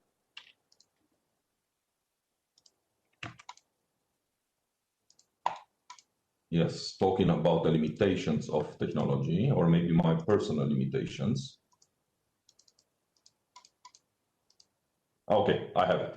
So colleagues of mine, this is not my study, colleagues of mine at the ETH have done a study on providing behavioral feedback using these smart shower meters. This is a small startup here in Zurich that produces them, and it can show the amount of water you use during your shower, the amount of energy to heat it up, and it was also the small polar bear animation that the longer you shower and the hotter you shower, the ice cap melts and then the poor ice bear drowns. So it's also a bit playful, and it's interesting because there's no battery. It has a small turbine in it and it generates its own electricity. It's activated automatically when the shower starts, and it can also transmit its data with showers. And several studies have been to this to see if you put a mirror in front of people, based of course on digitalization, can you influence their behavior towards resource conservation? And a classic study here, there are several, is they enlisted over 600 households and had a baseline phase in which only the temperature would be shown on the device. And in the intervention phase, you would have over 400 households that would see temperature, energy, and so on, and the ice bear animation. And the control group, which you need, of course, would continue to only see the temperature. And then there was some surveys in the beginning and the end. And this is the results. In the first 10 showers, it was only baseline. So for everyone, only the temperature was shown. And then for the control group, which kept seeing the temperature, it stayed fairly constant, growing a bit because the study was 2 months from August to October. So the water that came in, the cold water, was colder, so it needed to be heated a bit more. And the study group had the same, a very similar behavior during the baseline. But then as soon as they had the mirror in front of them, they dropped and stayed at 20% less. So this is, I think, a very nice example of how these sort of subtle technologies just put there and showing you, not making any sort of normative judgment about this, just putting a mirror in front of you can actually influence you, in this case, towards resource conservation. And just because I think I saw this question before I give to the next one, when we talk about space heating, of course, it will be more and more space cooling, especially in the southern countries, but more and more also north of the Alps. So thank you. And I think now, sorry, this is unimportant. Now it is to Andy. And if someone can mute me, please, I'm no longer able to do it. Hi. Yeah, thanks, Vlad. So a few other examples of what was variously called enablement or avoided emissions, but basically where ICT can play a role in reducing emissions outside. So a very common one now is what's called vehicle telematics. So there's a device in the vehicle which monitors things like acceleration, brake, fuel consumption, idle time, and it feeds that back to the driver, either in sort of weekly reports, or some of it can be instantaneous feedback on driver behavior. And quite often, so large vehicle fleets, companies use this, is almost like routine now. And that's reinforced with sort of management sort of incentives, so the best driver of the month or something. And there's a lot of data around this where there's fuel savings between 5% and 10% is sort of fairly typical. There's some which claim higher than that. And it obviously varies slightly on type of vehicle and various other things. And so this is one where the driver behavior is significant. So driving less harshly, braking less harshly, being basically more careful in how you're driving, it uses less fuel. There's also the same technology is used for sort of routing of vehicles to reduce total mileage, kilometers driven. So that's a very common example. In the transport area, which is obviously a big area of emissions globally. And the next example is on smart agriculture, and the particular example we've picked here is on irrigation, so rice farming, and globally rice farming uses an awful lot of land and significantly uses a lot of water in the irrigation. So here's a typical picture: you flood the fields, and the rice grows underwater. So one of the significant things also about rice is that after the rice has been harvested, the remaining biomass, the own part of the stalk of the rice, effectively decomposes, and if it decomposes under the water anaerobically, then it creates methane emissions, which are a high potent greenhouse gas. So rice harvesting is actually responsible for a significant amount of greenhouse gas emissions globally. So there is a different way of rice farming, and this is practiced sort of around the world, significantly in Asia, but by hand. So on the next slide, we talk about this is what's called alternate wet and dry. So rather than have the rice flooded the same sort of constant, ideally 4 inches of water is sort of the standard, you reduce the amount of water and you dry it out so the water isn't needed all of the time during the rice growing. And that helps, reduces the water irrigation required significantly. It also reduces the methane emissions. And that is practiced sort of manually, but manually it's very difficult. You have to be sort of continually monitoring, controlling. Obviously, if you dry it out too much at the wrong time, then you ruin the harvest. And so farmers will be very cautious about that. So the system here is an automated system where there's automatic monitoring of the water levels. That's fed back into a control system, which then monitors and controls the pumps to control the right amount of water for the irrigation. And this has been used in the States and has saved up to 60% of pumping energy, of water and reduced pumping energy. And this chart, so the one on the left shows, we did this analysis of that particular case, what the savings are in terms of when you convert them into greenhouse gas emissions. So roughly a small part is related to the pump sale, and the pie chart, that's the dark color. And then it's a roughly equally split is the reduction in fertilizer use and the reduction in methane emissions.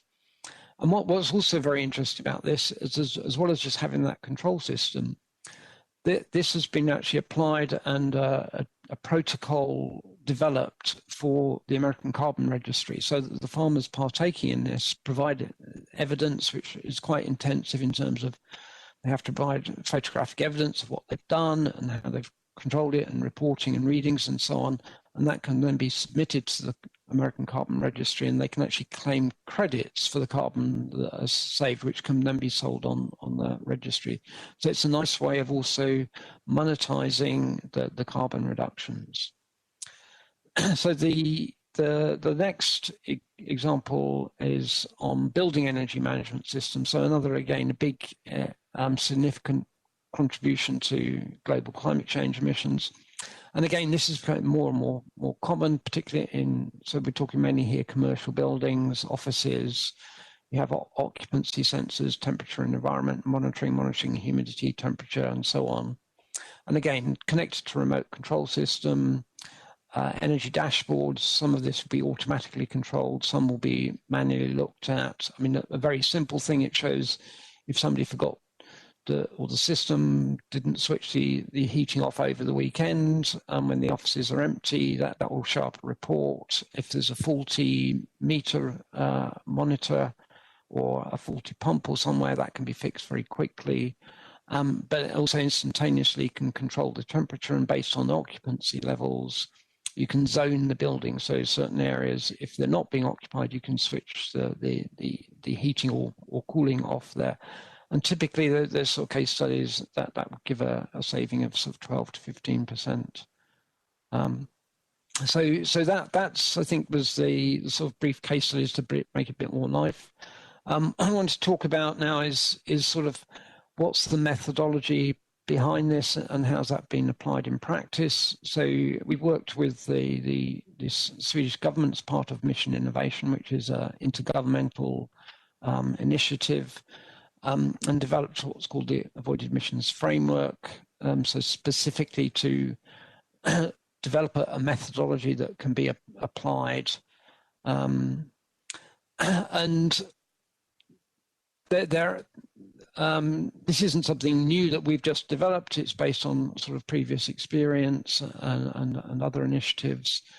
And the purpose of this Mission Innovation Initiative is to help sort of identify what the carbon savings, the greenhouse gas savings are from different types of initiatives, or different types of solutions and different types of technologies.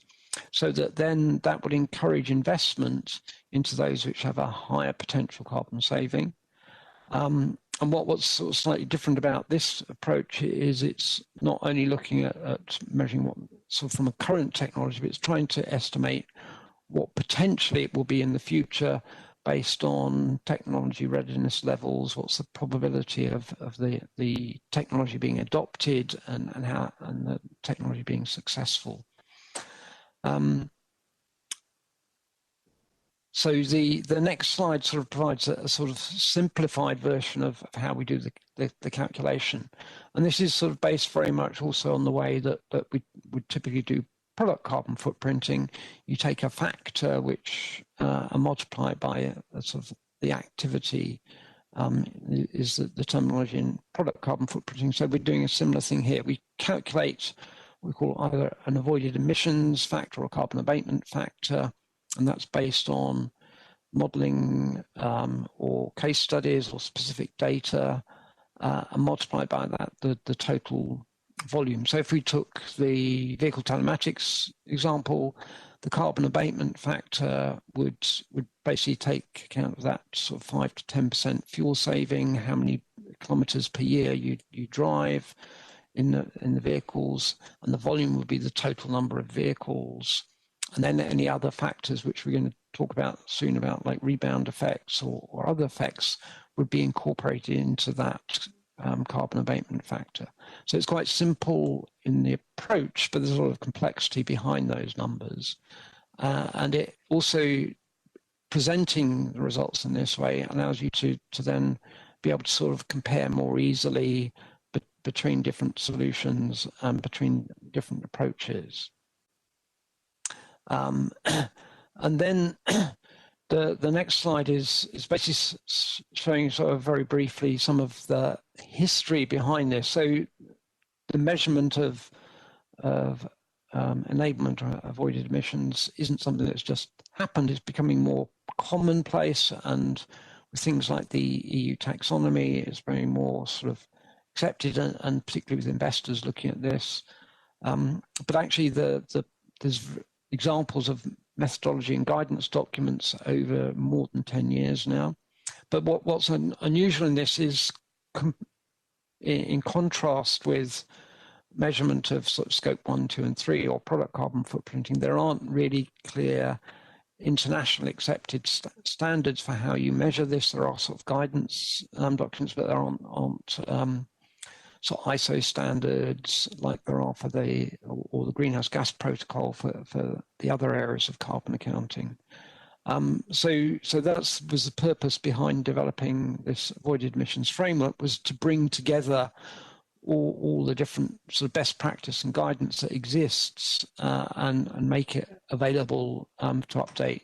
Yeah, glad the next slide is then just summarizing where that's being used now. So that the Mission Innovation Initiative is that sort of governments are using this and investors are using this, and this particular initiative, there's over 1,000 solutions which have been submitted to the initiative to be assessed to identify what their potential emissions savings could be in the future. And that's identified over 12 gigatons of CO2, which is very significant. So that's by 2030 for all of those solutions. And the approach is being used by innovation incubators, and the UNFCCC is setting up an innovation hub, sort of based around this, using this methodology this year in the lead up to COP. So with that, well, we're now going to talk about some of the challenges to the methodology. I think Pernilla is going to sort of lead that discussion to start with.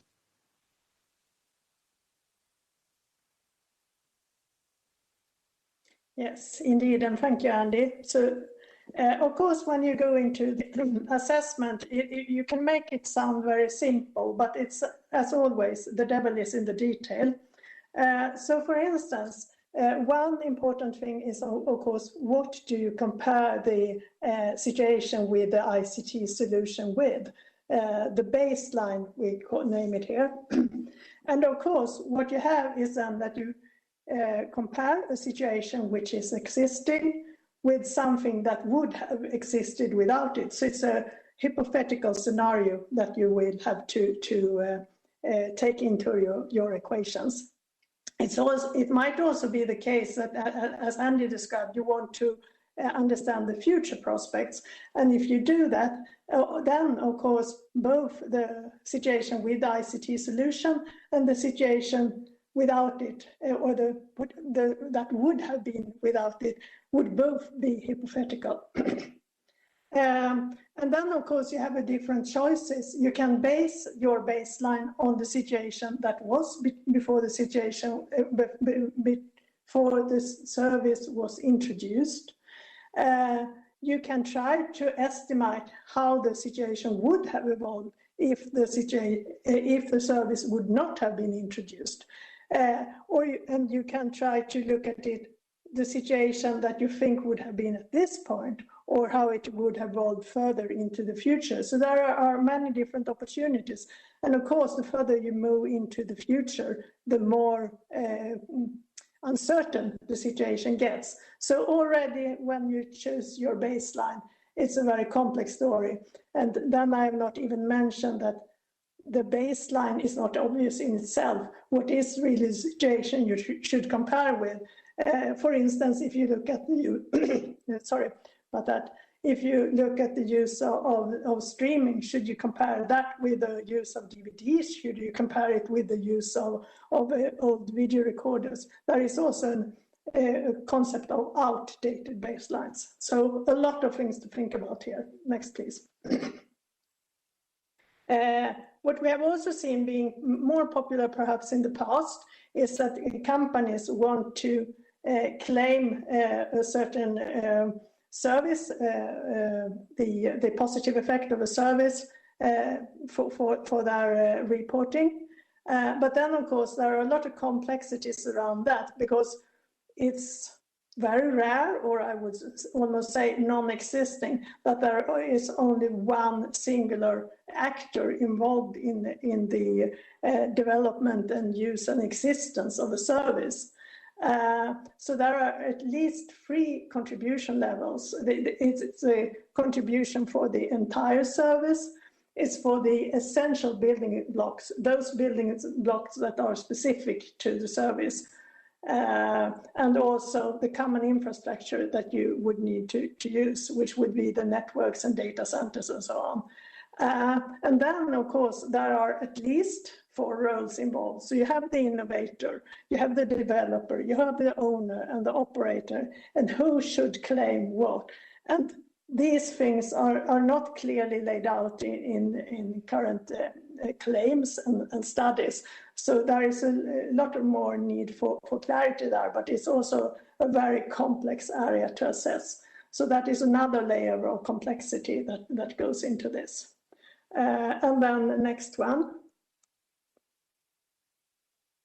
And here I will leave the word to Vlad, so please unmute him.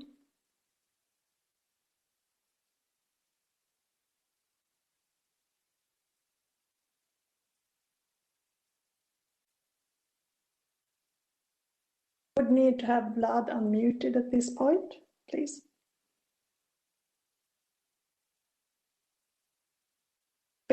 Because he would need help with that since he had some problem with his button. Thanks. Hello, thank you. Thanks, Pernilla, and thank you for being unmuted. So Pernilla has presented already the rebound effects earlier, so I'm not gonna go much into this, but just to get a feeling for them, this is from a paper by Steve Sorrell, and I think it makes the point really clear. You have here on this direct line a car that is more efficient than, say, your last one. So you bought a new car that's clearly more energy efficient, which is what happened with cars, right? And this means for the same mileage that you used to do, you will consume less energy, which is great. But you will also have lower running costs, unless, of course, the gas prices go up as well. But at the beginning, you have lower costs. This means you save money, and this means you can drive further and more often. And this is what is called a direct rebound effect. So you have more consumption of the very product that became cheaper. And by the way, not necessarily cheaper, you can also save time here because you drive faster. And if time was your problem and not so much the money for the gas, then by saving time, you will end up consuming more. But you could also use that money or time that you have saved to do something entirely different, which might also be quite energy intensive, such as having a holiday abroad and taking a flight there, or anything else. I mean, everything has some environmental impact, and these are generally called indirect rebound effects, and it's many taxonomies and ways of looking at them. This would be, for example, the example I just gave, an income effect. You have more disposable income, so you'll use this to do something else. We don't go into details now. What I think is important to note is that when you have a rebound effect more than 100%, that's called backfire. Any rebound diminishes the savings you had initially. But if it's more than 100%, then it's actually counterproductive. Then you end up emitting more energy in the end, or any other resources. And the problem is, this is a very, how should I put it, a typical effect of digitalization, because it saves us money often, it saves us time, it saves us transaction costs. We don't need to look for things. We have everything at our fingertips. I can compare prices very quickly and see, oh, that's cheap, let me buy it, which I would not have done before. So, but I want to give just one example, and that's of autonomous vehicles. And I think we all, just to be on the same page, to agree that this is purely digitalization. It's not automotive technology. It's just, sensors, mainly cameras and other sensors, and machine learning in the back. So why am I personally using public transportation today? First, because I'm a huge procrastinator. So if I have, I live in Zurich now, if I have a meeting in Bern, I need that 1 hour train ride to finish my presentation on my way to the meeting. Then when arriving in Bern, there is no way I would find a parking lot. I would waste lots of time, so I take the train. And on the way back, I like to read a book or, have a glass of wine with the colleagues in the restaurant of the train or whatever. And all of these reasons, of these advantages of public transportation over private transportation no longer exist in a world of autonomous vehicles. I can, of course, finish my presentation while the car takes me there. I can, of course, have a glass of wine or read a book while the car takes me back. And I don't need any parking lot there because I just send it at the border of the city, or I let it circle empty around the block for 2 hours while I am in my meeting. So while there has been some optimism in the beginning about sharing autonomous vehicles, almost all studies today show that it will actually yield a large increase of private transportation to the detriment mainly of public transportation. And it's not only this, which might be scenarios that apply for me, but entirely new categories can start to drive or actually be driven. So elderly and those with physical impairments that are today not able to drive, so they might often stay home, and now they will be able to move. And this is, of course, societally a worthy goal. It is something that we probably all agree we want. So there is a bit of a conflict here, at least for this one scenario, between an environmental goal of sustainability and the societal one. And this sort of conflict is one of the main topics of research interest for me today. Then we can have kids driving to school instead of taking the public transportation if their parents don't have time to bring them. But we can make it as ridiculous as we want. But I don't think it's totally unrealistic. Like pets, being put in the car and so that they go to the faraway park instead of having a dog walker that would take the dog on foot to the next park. or things could be sent by, and this happens today. You sometimes call an Uber just to send a thing with it. The rebound that often is induced by digitalization, and I gave here just for this one example, but George will come later with more in several other domains, is something that will very often happen with digitalization. There are sometimes technological solutions for this, but often they lie outside technologies. For example, in policies. We might, for example, want to promote such a scenario for those who are not able to drive, but forbid maybe empty runs for the business people, or I don't know, or to make them more expensive, or somehow like counter a bit these trends that will come.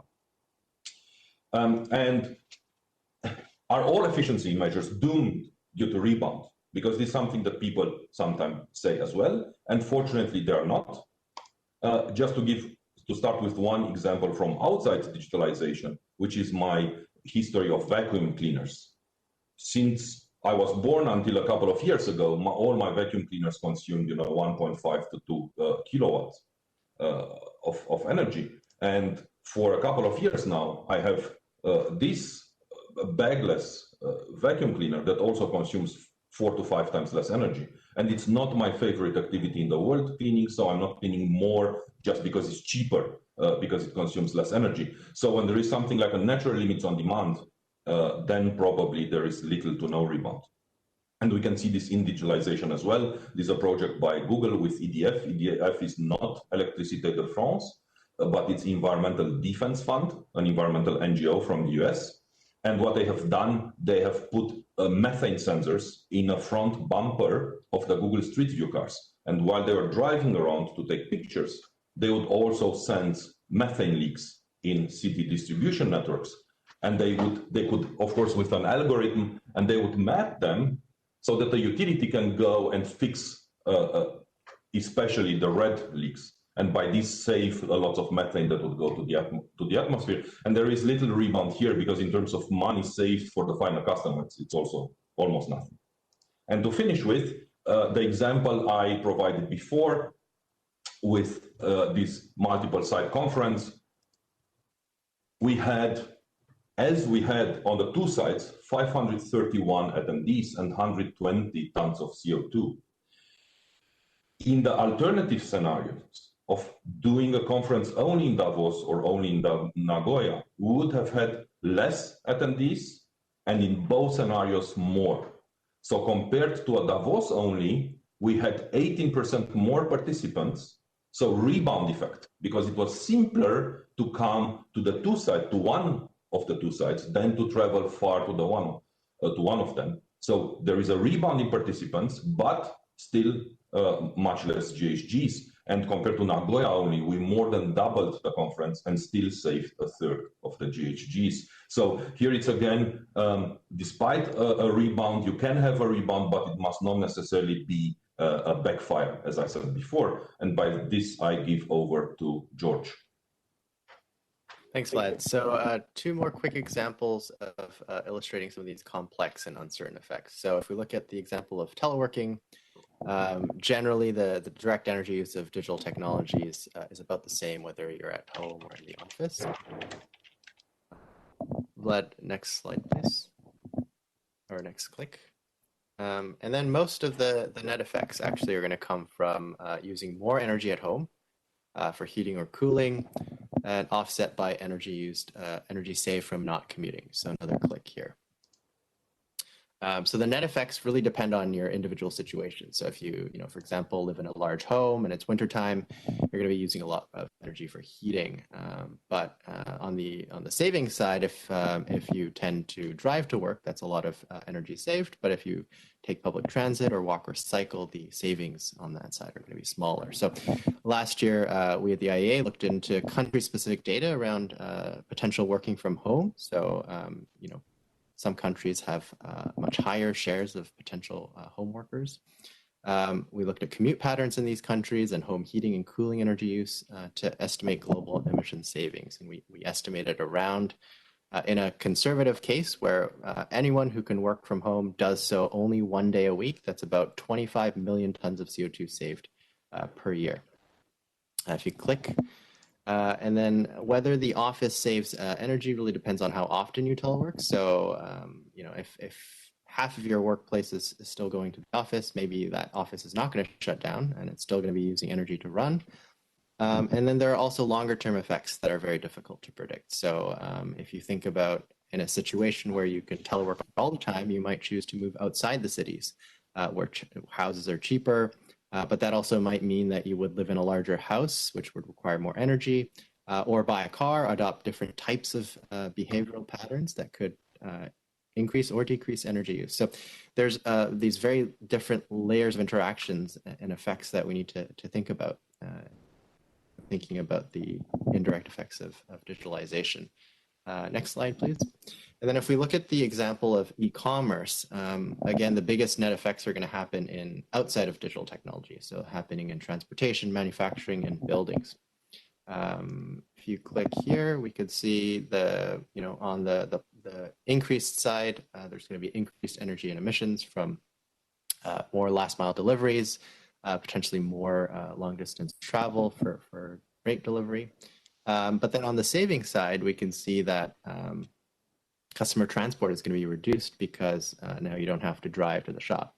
But of course, that depends on whether you are doing that on another trip or if you're making a specific trip to go buy something. And then on the building side, there could be increased energy use and emissions from packaging and warehousing, but again, also offset by the less need for retail shops. Of course, the biggest but most uncertain aspect is the potential secondary effects. So, Vlad talked about rebound effects. So I think here, particularly interesting around the ease of shopping online, could that trigger more purchase patterns, more purchasing? Are people buying things that they may not have bought otherwise because of this ease of buying? So there's a lot of challenges in comparing, as Pernilla said, comparing these to a counterfactual. So what if e-commerce didn't exist? What would the energy and emissions be? So just to wrap up, I have a few key takeaways here. So, in the first half of this session, we talked about the direct footprint of ICT. We've seen a lot of progress over the past decade to improve efficiency on renewables. But given how quickly demand is continuing to increase, we need even faster efficiency improvements over the next decade, while rapidly decarbonizing electricity systems and the supply chains to reduce embodied emissions. Second point is that the effects of digital technologies in other sectors and services are going to be much larger than the direct footprint of digital technologies, but they're also much more uncertain and difficult to quantify. And as we saw from the range of examples and case studies, there are going to be both applications that could increase or decrease emissions in other sectors and services. So given the climate agnostic nature of digitalization, we really need strong climate and energy policies that encourage the use of digital technologies to fight climate change and not make it worse. And to conclude, I'd like to bring back this figure that I showed at the very beginning, that there are many sources of emissions, and the challenge ahead for us to get these emissions to net zero are quite challenging. And the footprint of ICT is just one slice of this. To reach, to get on a pathway with a 1.5 degree scenario, we need to rapidly decline these emissions to net zero in the next 30 years. That means that we can't pick and choose which sectors to decarbonize. We need to decarbonize all sectors as quickly as possible. One risk I see of focusing too much on a relatively easy to decarbonize sector like ICT is that it could distract us from much more difficult challenges in other larger or harder to abate sectors. The last point is that we can't really pick and choose which clean energy technologies to use either. We need to rapidly scale up available technologies with measures like renewables, EVs, efficiency, behavior change now, while also investing in innovation to develop and commercialize new technologies to decarbonize harder to abate sectors like heavy industry and transport in the coming decades. And with that, we'll have a Q&A discussion for the last little bit. Thank you. Thank you again. Thank you very much. I hope that the participants get a little bit of the complexity of how not easy it is to calculate the enablement.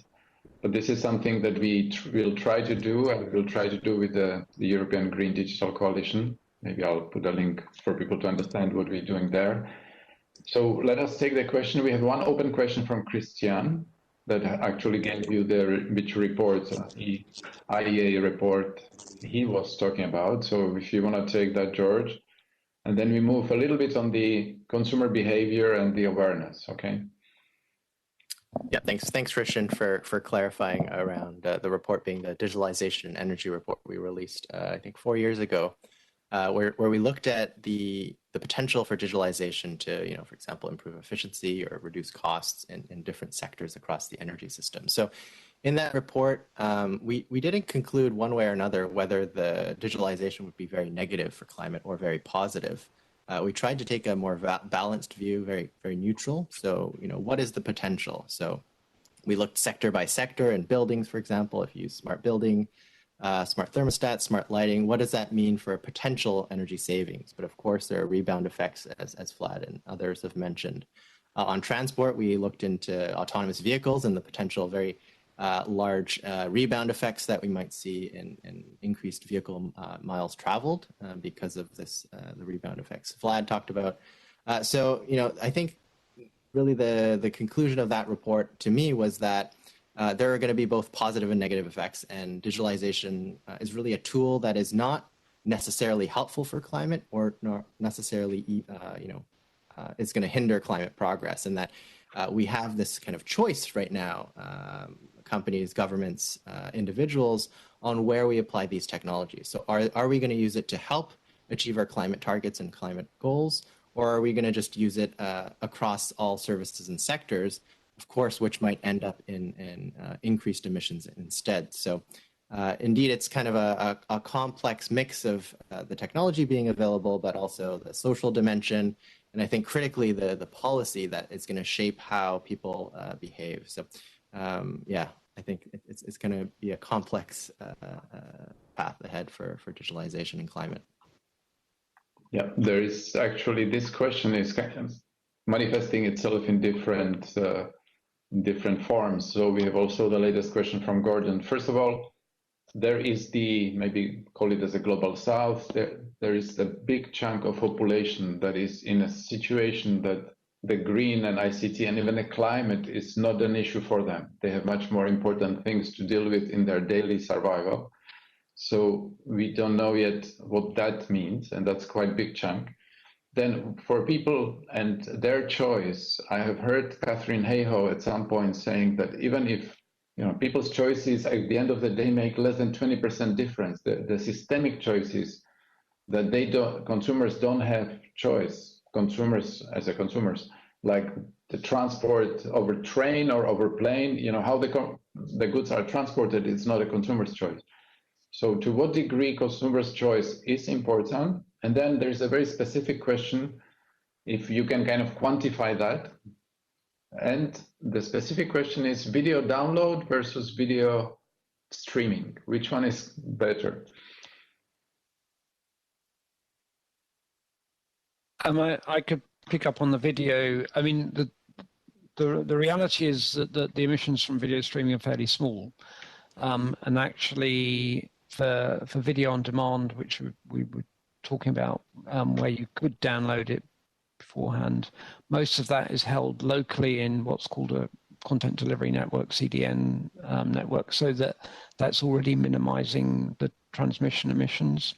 The one case where it probably would make a difference is if you wanted to watch something on your mobile phone, if you downloaded it before you left the house, so downloaded over Wi-Fi, then you're not using the mobile network. It might be slightly more energy efficient, but it's so minimal that, I mean, I think the key point is more, Elias, what you're saying is that for some, what's important for consumers is to understand where they can make a significant difference, and so the much more significant differences than worrying about how long you're watching a video for, or whether you're downloading or not, is how much you're using your car, or how much you're flying, or things that you have much more personal choice over. And taking it back to the sort of use of digital technology, the thing is avoid waste, which is true for anything. So when you finish watching on your TV, switch off your TV. It's a very simple thing, but that's probably going to have the biggest impact. But it is frustrating, I think, because there's a sort of assumption that consumers have sort of more personal impact than they have. I think really perhaps lobbying governments to do more and lobbying and sort of using your consumer purchasing power to support companies that are doing the right thing is possibly going to have the more systemic changes that are needed. Which takes us back to what youth organizations can actually achieve, and that's more the impact on the governance, on the governance and the awareness, because as many comments say, this, what we just went through now, through the last 2 hours, is very niche understanding in the society. People do not understand. Now, so we will try to reach out to all the professional and other organizations to reach. So thank you. This video will be played also in a recording mode. So we will store the video and the slides, hopefully, for others to watch for the near future until we do it again.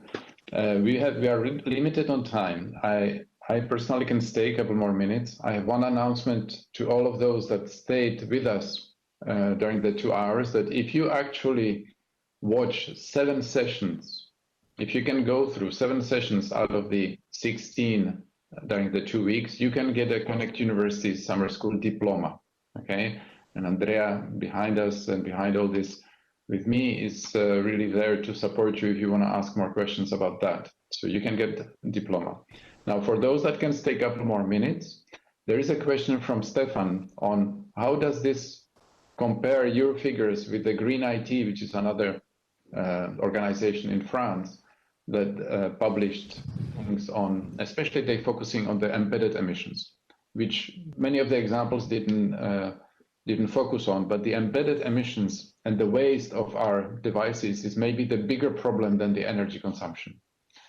People should really think more about the materials they use, the equipment, the fast changing of their equipment from smartphones to laptops and tablets. So would you like to address that? There's a specific question actually on that with a link to Green IT report. I can do that.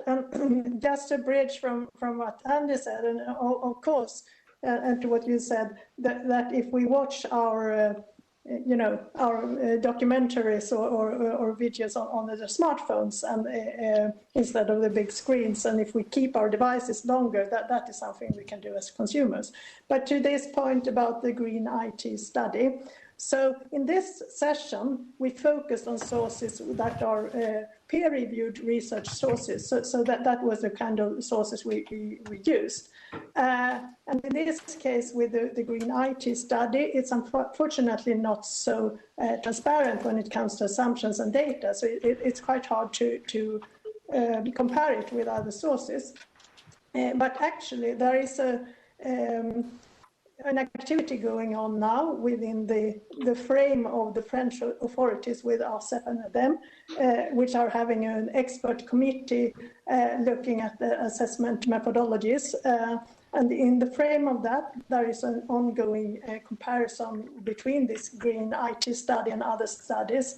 And at this point, we don't have all the data, but we can see, for instance, that there are differences in number of devices assumed to have been put on the market and so on. So there will probably be more detailed insights coming over the next months. Thank you. Thank you. Thank you. Well, I would like to thank you all for excellent presentations. As I said, the video and your material will be stored, like for any other session, on our website in the specific session. The next session that is coming up is on Internet of Things and what we can do. So it'll drill on that specific technology. But many of the questions that people ask about what the consumers and our behavior can do will be a separate session. It'll be another session that I do not have now currently under my, but if you look at the Connect University program, it will be next week, okay, towards, I think it's on the 1st. So there will be, look at the program, there are many other sessions that will touch upon some of the questions that you're asking. So many thanks to all, and see you at 2 o'clock and tomorrow and the next week, of course. Thank you.